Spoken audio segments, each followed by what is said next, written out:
सिद्धार्थ पहनाओ ना अंगूठी।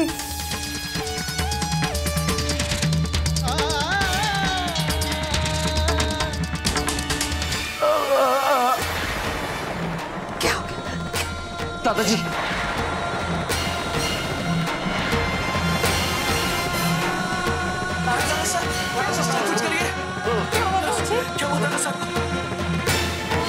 मैं डॉक्टर को बुला के लाती हूँ।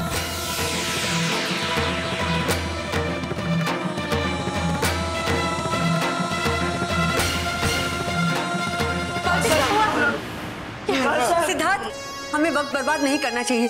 तुम जल्दी से सगाई की रस्म शुरू करो ना। दादा साहब की हालत बिगड़ रही है, ऐसे में सब कुछ कैसे? सिद्धार्थ, ये सब कुछ हम दादा साहब के लिए तो कर रहे हैं ना? हाँ, मेरे ख्याल से उनकी ये इच्छा पूरी करने में हमें ज्यादा वक्त बर्बाद नहीं करना चाहिए। हो सकता है खुशी देकर उनकी तबीयत और ठीक हो जाए। हाँ,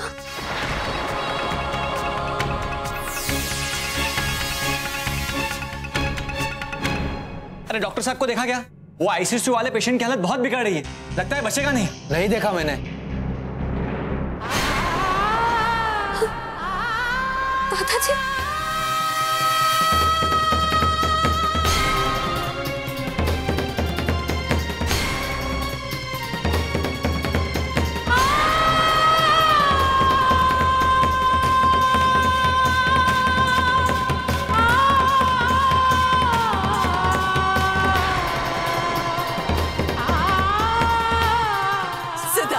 बेटा ने बहुत बेचैनी हो रही है, जल्दी से पहना दे अंगूठी बेटा।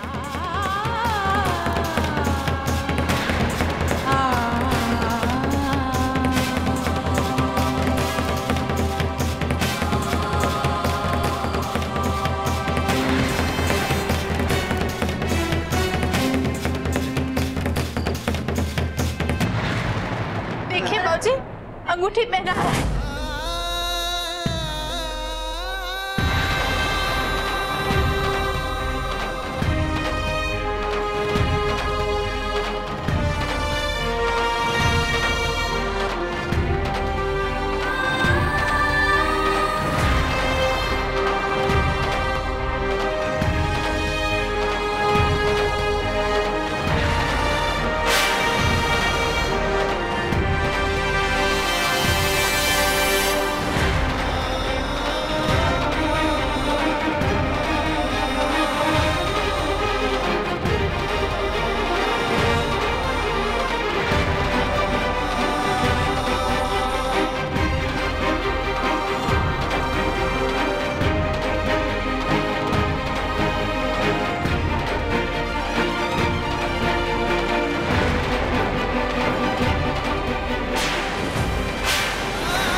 सिद्धार्थ, अपने दादा साहब का आशीर्वाद लो बेटा।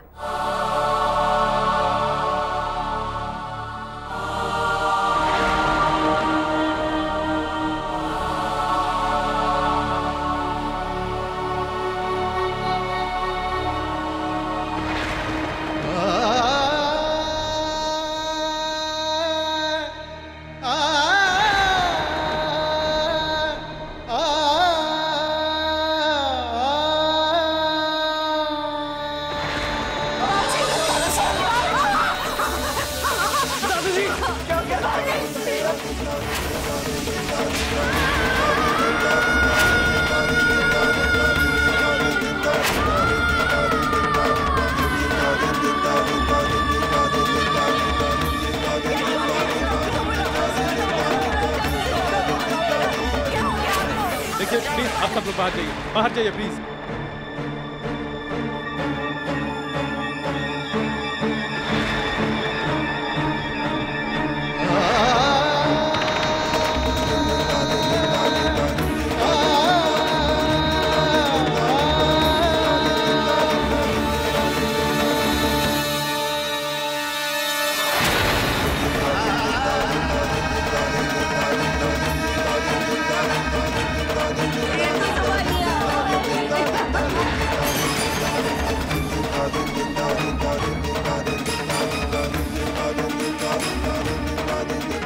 सिद्धार्थ, सब ठीक हो जाएगा, तुम बैठ जाओ।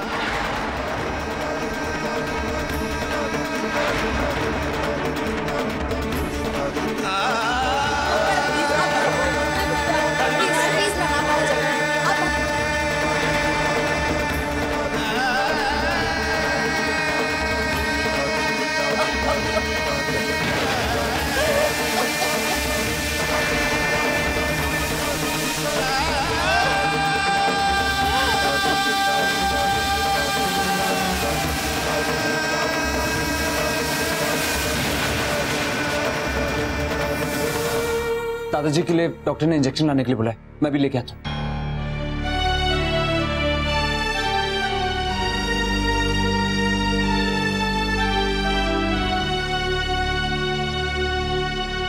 कमरा नंबर कौन सा? होश में आ गए क्या? अब क्या चाहिए आप लोगों को? देखिए, आप लोगों को जो भी पूछना है उनके घर वापस लौटने के बाद पूछिएगा। अभी उनकी हालत बहुत नाजुक है और उनकी जान को खतरा भी हो सकता है। कहाँ वो? कहाँ होंगे? आईसीसीयू में एडमिट है, अपनी जान के लिए लड़ रहे वो। आप लोगों के हथकड़ी पहनाने की वजह से उनको दिल का दौरा पड़ गया। किसकी बात कर रहे हैं आप? मेरे दादा साहब भूपत राय सूद की। देखिए, हम यहाँ आपके दादा भूपत राय सूद जी के लिए नहीं आए, हम यहाँ केशव शर्मा की स्टेटमेंट लेने आए। क्यों? उनके खिलाफ भी किसी ने कंप्लेंट कर दी क्या? अभी तक तो सब मेरे दादा साहब को ही दोष दे रहे थे। जी नहीं, किसी ने हमें कोई कंप्लेंट नहीं की। वो तो केशव शर्मा ने खुदकुशी करने की कोशिश की, उसी के इंक्वायरी के लिए आए। चलो बोल, केशव शर्मा ने खुदकुशी करने की कोशिश की।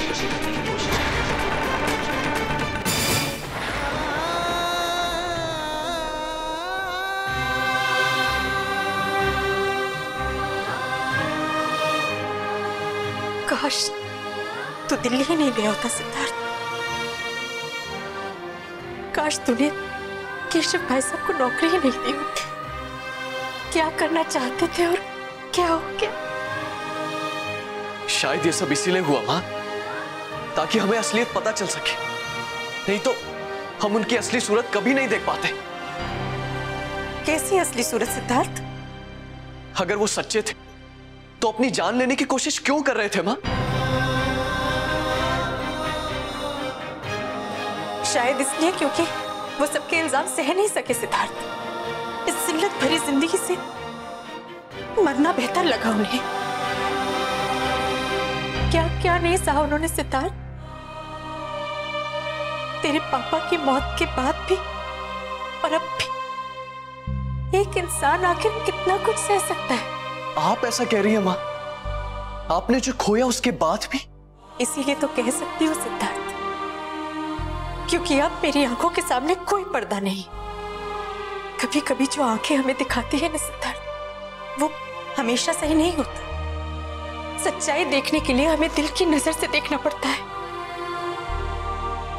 दूसरों की बनाई तस्वीर धोखा दे सकती है, मगर जो तस्वीर दिल हमें दिखाता है उसमें कोई छल कपट नहीं होता। सिर्फ उसी पर भरोसा किया जा सकता है सिद्धार्थ, तभी सही फैसला ले सकते हैं बेटा।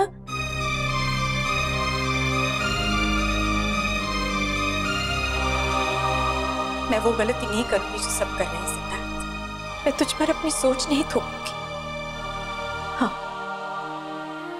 ये दुआ जरूर करूंगी कि जो सच है वो तेरे सामने आ जाए और तू सही फैसला ले सके।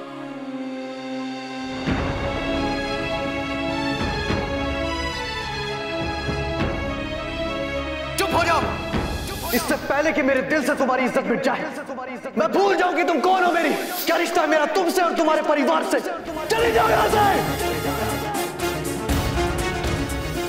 मेरे दादा साहब की इज्जत, खुद का गुरूर, मेरे सपने, उम्मीदें सब कुछ मिट्टी में मिला दिया तुमने और तुम्हारे पापा ने।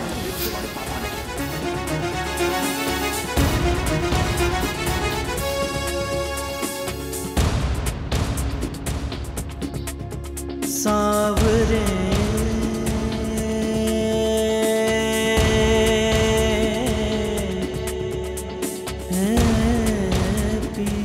बाबूजी ने कहा है कि तुम्हारी शादी दिव्या से करा दीजिए।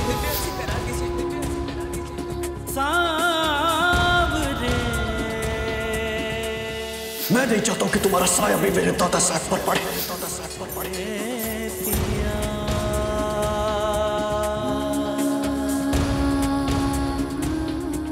दिव्या से सगाई करनी पड़ेगी, जिससे करनी पड़ेगी, क्योंकि दादा साहब की जिंदगी से बढ़कर और कुछ नहीं है मेरे, और कुछ नहीं है मेरे।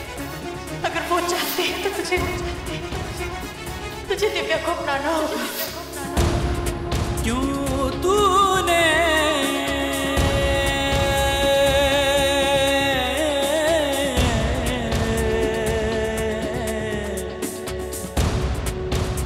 ऐसा की? देखिए बाबूजी, अंगूठी पहना है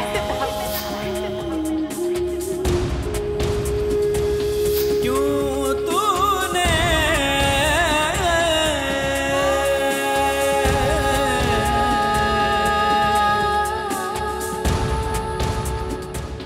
तू अपने आप को कभी माफ नहीं कर सकेगा सिद्धार्थ, कभी नहीं, सिवाय पछतावे के तेरे पास कुछ नहीं बचेगा, कुछ नहीं बचेगा।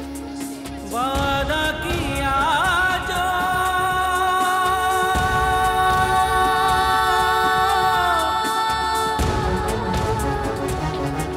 तोड़ दिया,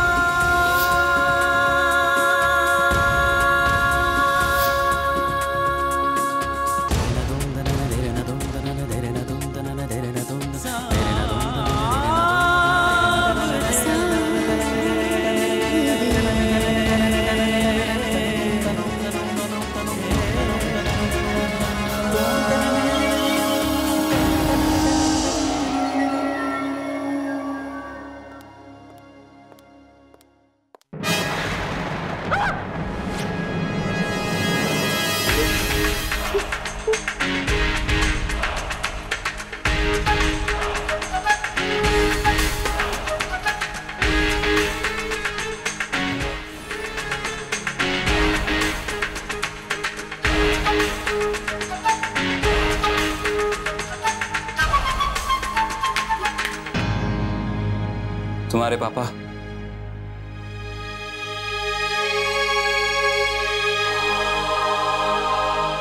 अब थोड़े ठीक है।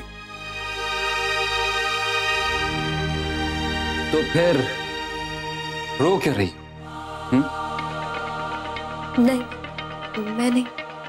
और अब झूठ बोल रही हो? कंफ्यूज हो या फिर खुशी में खुश होना नहीं आता?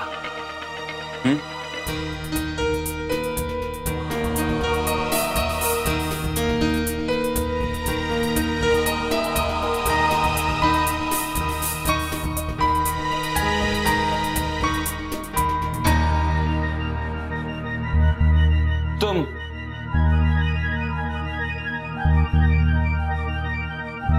कंफ्यूज्ड इसलिए तो भूल गई, जो गिरने से बचाता है उसे थैंक यू कहा जाता है।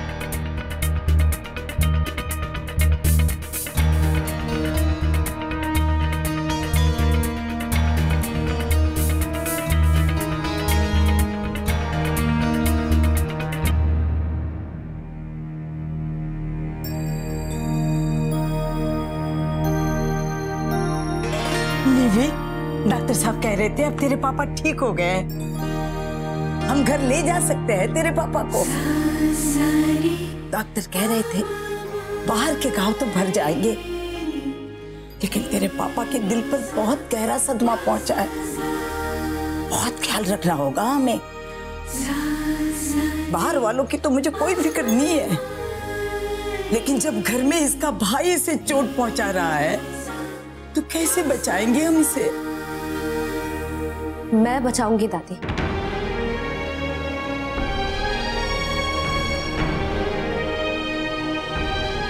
मैं अपने पापा को हर बुरी चीज से बचाऊंगी।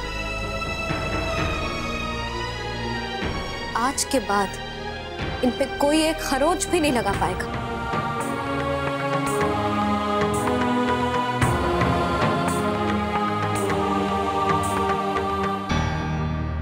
हाँ काका जी बोलिए। पुत्र जी की हाल है? बहुत ज्यादा हो ना? अभी खतरे से बाहर है, लेकिन उनकी हालत अभी भी बहुत खराब है। काफी दिन तक ना तो वो अपने हाथ पांव ठीक से चला पाएंगे और ना ही ठीक से कुछ बोल पाएंगे। और पुत्र जी ठीक तो हो जाएंगे ना? वक्त लगेगा काका जी। डॉक्टर्स ने कहा है कि वो धीरे धीरे ही ठीक होंगे, लेकिन आप फिक्र मत कीजिए। आप ये बताइए कि क्या पता चला? पुत्र जी मैं ऑफिस होके आया हूँ। आप ये बताइए कि किसी को ये तो पता नहीं चला कि मैंने आपको वहां भेजा है? ना ना, वो तो मैंने किसी को पता लगने नहीं दिया। एक ड्राइवर को धमका फुसला के मैंने खबर निकाली। मैं तो हैरान ही रह गया पुत्र जी। क्या पता चला काका जी बताइए। पुत्र जी केशव को तो सामान के बारे में पता ही नहीं है, क्योंकि रोज वाला चौकीदार उस दिन छुट्टी पे था। अगले दिन सवेरे जब वो ड्यूटी पे आया तो गेट पे ताला ही बदला हुआ था। आसपास पुराना ताला नजर ही नहीं आ रहा था उसे। लगता है ताला तोड़ के सामान बदला गया है। उस चौकीदार को भी यही शक था। उस रात जड़ा चौकीदार ड्यूटी पे था उस दिन के बाद गायब है। लगता है भाग गया वो। पुत्र जी मैंने लगता है कि ये केशव को फंसाने की साजिश की गई है।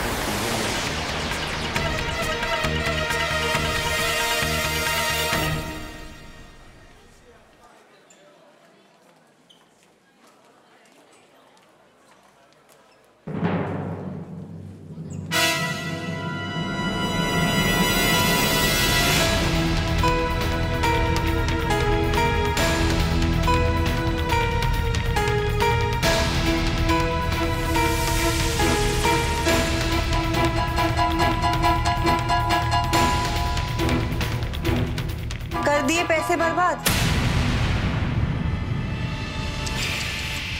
सचमुच बहुत बुरा लग रहा है मुझे तुम्हारे लिए। एक तो पहले से ही कंगाली, ऊपर से ये बेकार का खर्चा, वो भी मुजरिम बाप की बेवकूफी भरी हरकत के लिए।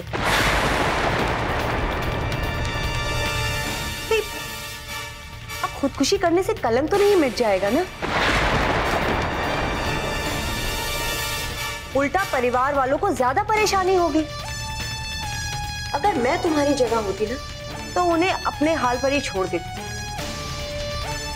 मेरा मतलब है क्या फायदा है वो उनका? किस काम के हैं वो?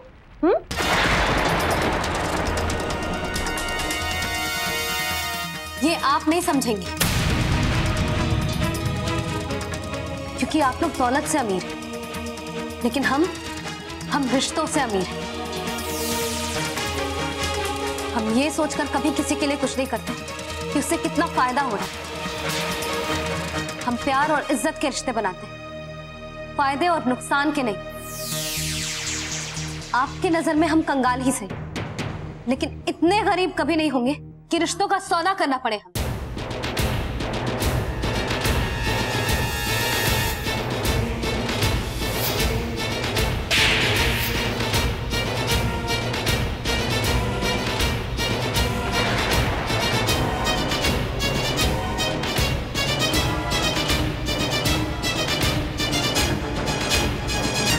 क्या हुआ माँ? उस लड़की की हिम्मत तो देखो, मुझसे जुबान लड़ा ली थी। कौन? अरे भाई केशव शर्मा की बेटी, बहुत बदतमीज है। वो यहाँ पे क्या कर रही? कहाँ है वो? उस तरफ।